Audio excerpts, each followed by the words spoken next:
friends. Good to see you again. It's Pastor Kyla. Happy Easter. I've been having some fun around my house this week with these. Has anyone been looking for Easter eggs this week? Oh, I love to go on a hunt. It's so much fun. You never know what else you're going to find while you're looking for things. Today, actually, I thought we could go on a treasure hunt together. I'm going to ask you to find 3 things, and then we'll tell ourselves a story using those things. First thing we need to find is a rock or a stone. It could be pretty big if you like, but don't worry about how big. We're going to use our imaginations in the story. I wonder where you'll find a stone. I had to go outside my garden to find this one. If you need, you can pause the video now. Go find a stone and bring it back. The second thing I want you to find is a Kleenex or a piece of white fabric. I found this Kleenex in the box beside my computer. I wonder where you keep Kleenex in your house. Could you go on a hunt and find a Kleenex or a serviette or a napkin, bring it back, and we'll use it to tell our story? The third thing I want you to go look for is a cup. Just a simple cup. In our house, we keep cups in the kitchen.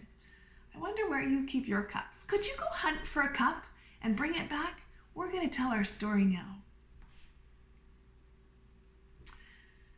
After Jesus had died and his body was taken down from the cross, one of his followers asked to take care of Jesus' body by taking it to a tomb. It was the custom to take a dead body and wrap it in linen. It was a way of showing care and affection. And so Jesus' body was wrapped in a piece of linen and it was put into a grave, a tomb. Well, in those days, they would roll stones in front of the tomb or the grave doors. It kind of acted as a seal, and it meant that the body would be safe and that it would be taken care of. Now, the stone was much bigger than this stone. In fact, can you imagine? It was a stone so big, it would take 6 grown people to be able to even budge it a little bit. That's a really big stone.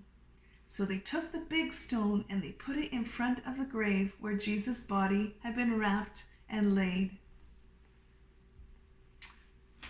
On that Sunday, the Sabbath day, followers of Jesus came and they found themselves beside the stone, thinking that it would still be marking where Jesus' body lay. But they were so surprised to find that that stone, in fact, had been moved away. And this is where we bring in our cup. Because what kind of cup is this? It's an empty cup. It's empty just like Jesus' grave was empty. His body was nowhere to be found. That big stone had been moved away and the grave was empty. This was a big surprise to those who had come to follow Jesus, but really it shouldn't have been. An angel came and explained that just as Jesus said, he would not be kept down. He was alive and had gone on to meet his followers in Galilee.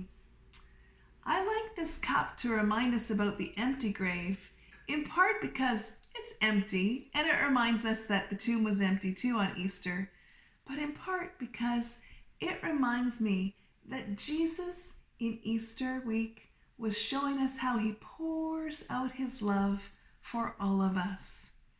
I'm wondering how Jesus has been pouring out love for you this week. I sure hope you know that I'm thinking of you, and I hope you have a wonderful Easter.